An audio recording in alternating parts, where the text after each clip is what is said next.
mengikuti kegiatan hari ini, sama ini kita membacakan lafal basmalah.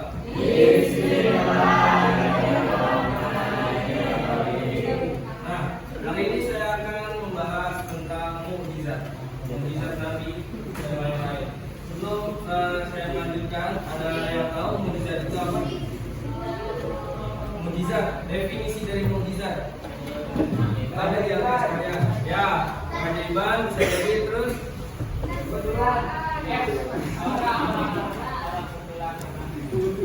Ya, mukjizat itu melemahkan bisa, bisa. Definisinya apa itu mukjizat? Ya, kayak sekalian ada. Ya, apa namanya?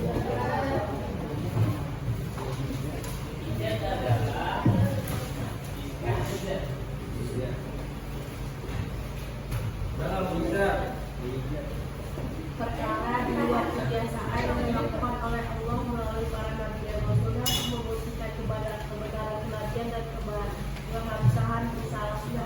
Ya, itu definisi dari mukjizat.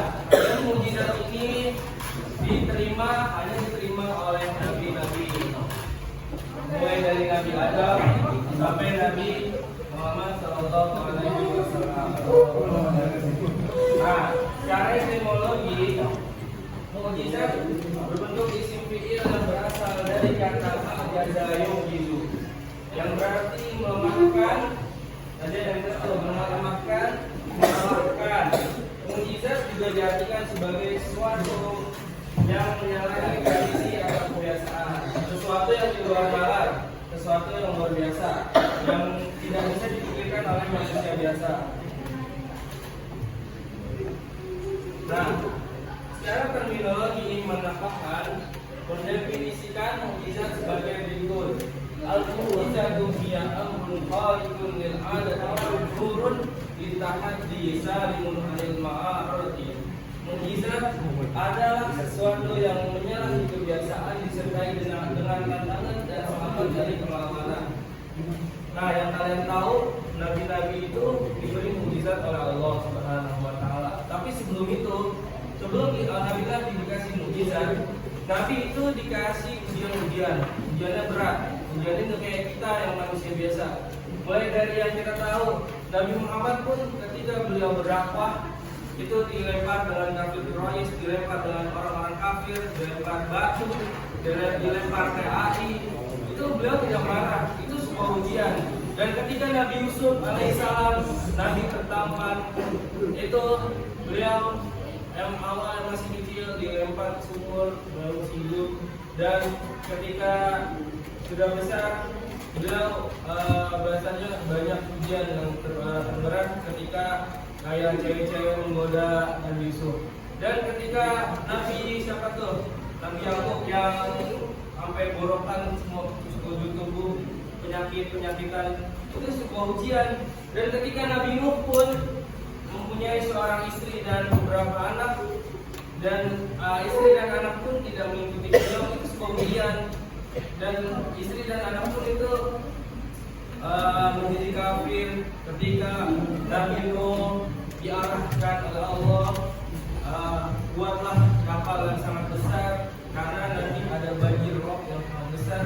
Tapi ketika istri dan anaknya dikata dengan Nabi Nuh, ketika kapalnya sudah jadi, tapi tidak mau ikut. Nah, itu sebuah ujian juga bagi Nabi Nuh alaihissalam. Selanjutnya, nah, mukjizat hanya diberikan oleh Allah. Nah, tadi saya bilang kepada para nabi dan rasulnya dalam menyampaikan risalah ilahi, terutama untuk menghadapi umatnya yang menolak atau tidak mengakui kerasulan mereka. Mukjizat berfungsi sebagai bukti atas kebenaran pengakuan kenabian dan kerasulan mereka, bahwa mereka adalah benar-benar para nabi dan rasul atau utusan Allah yang membawa risalah kebenaran dari Allah Subhanahu wa taala. Adapun tujuan diberikannya mukjizat adalah agar para nabi dan rasul mampu melemahkan dan mengalahkan orang-orang kafir yang menentang dan tidak mengakui atas kebenaran, kenabian dan kerasulan mereka. Selanjutnya dilihat di papan tulis secara umum para mujizat para nabi dan rasul itu berkaitan dengan masalah yang dianggap mempunyai nilai tinggi dan diakui sebagai suatu keunggulan oleh masing-masing umatnya pada masa itu. Misalnya zaman Nabi Musa adalah zaman keunggulannya tukang sihir. Nah, maka mujizat utamanya adalah untuk mengalahkan tukang-tukang sihir tersebut. Ketika zaman Nabi Musa, tukang sihir itu bisa mengubah tongkat menjadi ular. Ya, Nabi Musa pun bisa seperti itu. Tapi tongkatnya Nabi Musa itu bisa memakan semua tongkat-tongkat para tukang sihir itu. Nah, misalnya gini, tukang sihir bisa bikin tongkatnya berubah menjadi ular yang sangat besar. Tapi Nabi Musa itu bisa mengubah tongkatnya menjadi ular yang lebih besar dari tongkat-tongkat dari ular-ular para tukang sihir itu. Nah, ketika zaman Nabi Isa alaihissalam itu adalah zaman kemajuan ilmu kedokteran. Tapi kita lihat Nabi Isa itu bisa menyembuhkan mata yang buta sejak kandungan atau sudah permanen namanya. Dan Nabi Isa pun bisa menyembuhkan penyakit kusta, dan bisa menyembuhkan ya itu penyakit-penyakit yang tidak ada obatnya pada saat itu. Dan beliau pun bisa menghidupkan orang mati. Jadi gimana nggak terpukau dokter-dokter yang lain ketika melihat mukjizatnya Nabi Isa alaihissalam yang bisa menghidupkan orang-orang yang sudah mati. Itu kan mustahil. Dan zaman Nabi Muhammad adalah zaman keemasan kesastraan Arab. Pada zaman itu semua orang berlomba-lomba bikin buku-buku misalnya tentang Islam, filsafat Islam, apalah segala macam pada zaman itu. Tapi Nabi Muhammad itu mengizahkan Al-Quran, kitab suci, dan ayat-ayat yang mengandung nilai sastra yang sangat tinggi. Itu tidak ada orang yang bisa membuat serupa dengan Al-Quran. Seperti itu mukjizat Nabi Muhammad. Nah, ini kedua syarat-syarat mukjizat. Suatu kejadian atau peristiwa dikatakan sebagai mukjizat apabila memenuhi syarat berikut. A. Mukjizat adalah sesuatu yang tidak sanggup dilakukan oleh siapapun selain Allah Subhanahu wa taala. Yang kedua, B. Mukjizat adalah sesuatu yang menyalahi kebiasaan atau tidak sesuai dengan kebiasaan atau di luar nalar.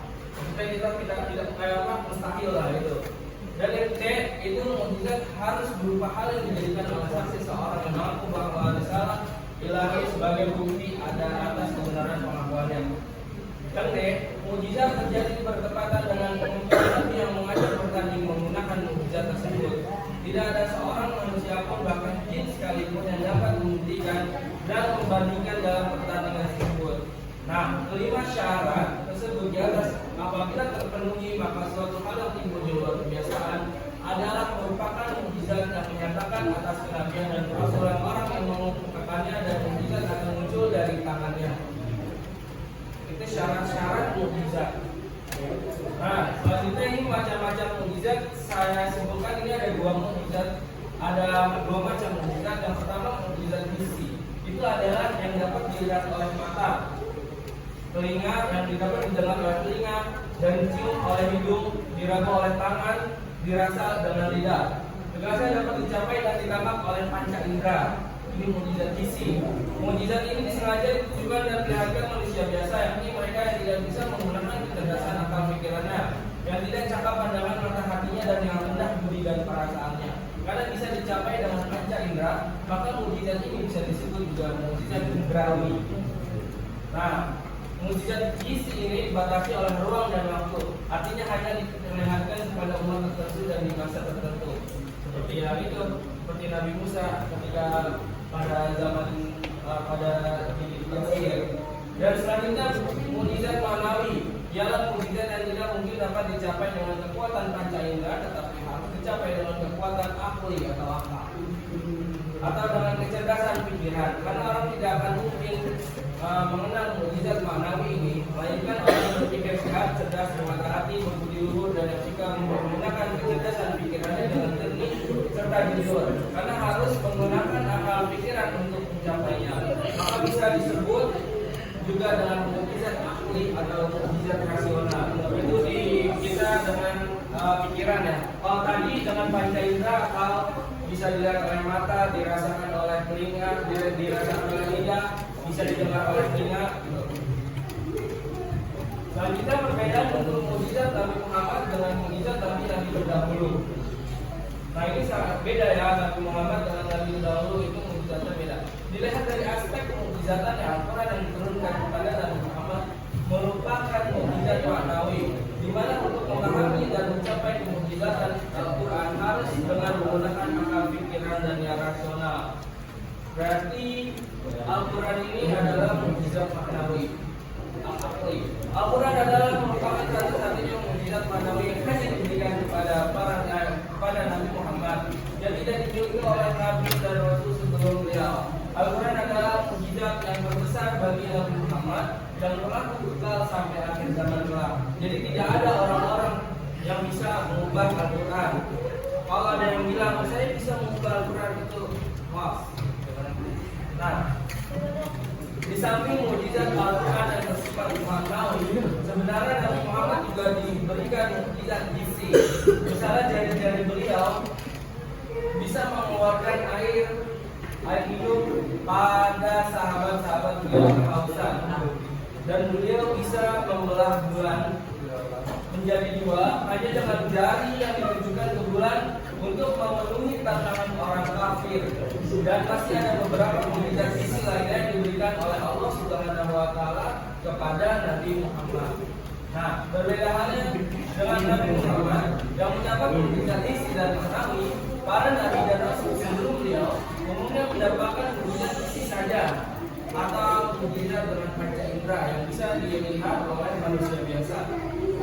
Nah, di dalam Al-Quran banyak digambarkan mengenai mukjizat yang diberikan kepada para nabi dan rasul terdahulu. Di antaranya yang pertama yang tadi saya sudah jelaskan, mukjizat Nabi Nuh berupa kemampuan untuk membuat kapal yang sangat besar untuk menampung dan menyelamatkan kaum yang beriman saja dan dari banjir besar. Padahal saat itu sama sekali belum dikenal cara pembuatan kapal. Allah berfirman untuk Nabi Nuh, dan buatlah kapal itu dengan pengawasan dan petunjuk wahyu dari kami. Janganlah engkau bicarakan dengan aku tentang orang-orang yang zalim. Nih, istri dan anaknya itu salah satu orang yang zalim. Sesungguhnya mereka itu akan ditenggelamkan. Dan mulailah dia membuat kapal, dia itu Nabi Nuh alaihissalam. Dan kalian memimpin kaumnya berjalan melewati. Mereka mengejeknya. Dia berkata, jika kamu mengejek kami, maka kami pun akan mengejekmu sebagaimana kamu mengejek kami. Rakun. Nah, itu adalah beberapa contoh dari mukjizat Nabi. Yang kita ketahui ada berapa Nabi? 25 Nabi. Mulai dari Nabi Adam sampai Nabi Muhammad itu semuanya mempunyai mukjizat. Tapi yang mempunyai mukjizat gampang Nabi itu adalah Nabi Muhammad Shallallahu Alaihi Wasallam. Sebelumnya ada yang ditanyakan sebelum materi ini selesai.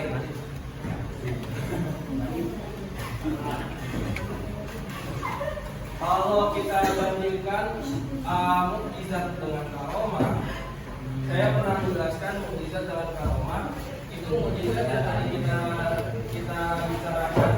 Mukjizat adalah kelebihan yang diberikan Allah oleh Nabi. Nah, kalau karomah ini kelebihan atau sesuatu yang spesial yang diberikan oleh kekasih Allah atau wali-wali Allah. Itu karomah. Ada yang ingin ditanyakan? Ada ya? Oke, cukup sekian pelajaran hari ini. Semoga bermanfaat. Apabila ada kesalahan dari perkataan saya, mohon maaf lahir batin. Syukran. Wassalamualaikum warahmatullahi wabarakatuh.